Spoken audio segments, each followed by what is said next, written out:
बोगड़ा जोशी धर्मेंद्र प्रधान की आवाज से अब निकली हैं। रीता बोगड़ा जोशी ने कहा मेरा बेटा टिकट मांग रहा है, ये उसका अधिकार है बीजेपी के पास, उसकी प्रोफाइल भी है, बीजेपी मंथन करेगी। और रीता बोगड़ा जोशी निकली यहाँ पर धर्मेंद्र प्रधान की आवाज से, कहा मैंने अपने बेटे की कोई यहाँ पर पैरवी नहीं की है, प्रयागराज विधानसभा के हालात बताने आई थी, मैंने पार्टी को बता दिया कि मैं चुनाव नहीं लड़ूंगी, मेरा आखिरी चुनाव 2019 में हो गया। बीजेपी सांसद रीता बोगड़ा जोशी का ये बयान, मेरा बेटा बीजेपी से टिकट मांग रहा, ये कहा मेरा बेटा टिकट मांग रहा तो उसका अधिकार है, बीजेपी के पास उसकी प्रोफाइल है, बीजेपी मंथन करेगी, मैंने अपने बेटे की कोई पैरवी नहीं की है। प्रयागराज विधानसभा के हालात बताने आई थी मैं यहाँ पर, मैंने पार्टी को बता दिया कि मैं चुनाव नहीं लड़ूंगी, मेरा आखिरी चुनाव 2019 में ही हो गया है। तो रीता बोगड़ा जोशी ने बयान दिया है आज यहाँ पर, धर्मेंद्र प्रधान की आवाज से वो निकली थी। बुलाया था कि हमारे मंडल में, प्रयागराज के मंडल में क्या क्या काम होना है, कैसे होना है। इट वाज, चलो भाई, it was just a consultation about मेरे मंडल में क्या पार्टी का स्ट्रक्चर होगा, उसके discussion, only discussion on party election campaign. लेकिन मैम जिस तरह से कहा जा रहा है कि आपकी बेटी के लिए आप चुनाव की, नहीं, उसका हक है मांगने का, मैं क्यों मांगूंगी, उससे अप्लाई किया है, पार्टी देख रही है, अभी पार्टी को डिसीजन लेना है। भाई वो 12 साल से वहाँ काम कर रहा है, he has a right to pitch in. Lucknow Cantt से उसने मांगा है, दैट्स अ सेपरेट स्टोरी, उसको इससे मत एसोसिएट करिए। ये तो मैं अपने मंडल की चिंता उनसे करने आई थी इलेक्शन।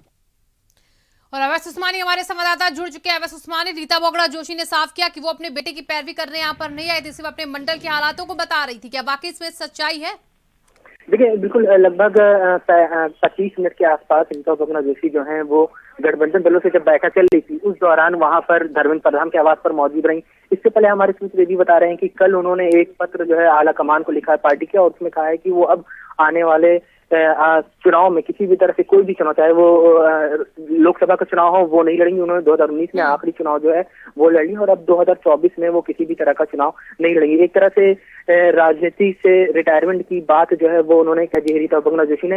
हालांकि अब ये देखना होगा कि दूसरी तरफ उनके बेटे जो हैं वो लगातार विधानसभा चुनाव लड़ने की मांग कर रहे हैं, और 12 साल से वो लखनऊ में काम कर रहे हैं। लखनऊ कैंट से उन्होंने उम्मीदवारी जो है पार्टी के पास भेजी भी है, अब उसके ऊपर भी चर्चा होनी चाहिए। ऐसे में हो सकता है कि आज जब रीता बोगड़ा जोशी आई हो तो पार्टी ने उनसे उनके बारे में पूछा हो, लेकिन रीता बोगड़ा जोशी ने जो बैठक से निकलने के बाद जो बयान दिया उसमें यही कहा है कि वो प्रयागराज जो उनका लोकसभा का क्षेत्र है उसके चिंतन के बारे में आई थी, उसमें किस तरह से काम होना है, इन तमाम चीजों के बारे में बताया गया। लेकिन एक बात गौर करने वाली है, उत्तर प्रदेश में 75 सांसद हैं, कोर कमेटी की बैठक और गठबंधन दलों से लगातार बैठक बीते हफ्ते भर से चली, लेकिन अभी तक किसी भी सांसद को इस बैठक में शामिल नहीं किया गया है। रीता बोगड़ा जोशी उत्तर प्रदेश की इकलौती सांसद है जो इस बैठक में शामिल होने आई थी।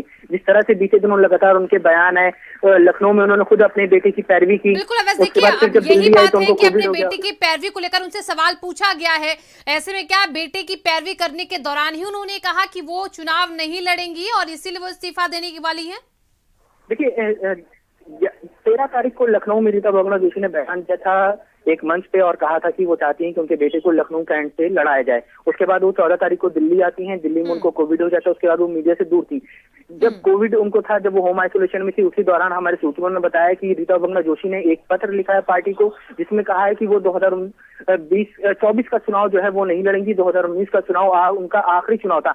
ऐसे में ये कयास भी लगाए जा रहे हैं कि रीता बोगड़ा जोशी अपनी राजनीति से संन्यास लेकर अपने बेटे को प्रमोट करना चाहती हैं, और यही वजह है कि वो लगातार उन्होंने बीते दिनों इस तरह का बयान दिया। लेकिन आज बिल्कुल, और अवैस देखिए बड़ी खबर हम लगातार दर्शकों को बता रहे हैं, निषाद पार्टी अध्यक्ष संजय निषाद का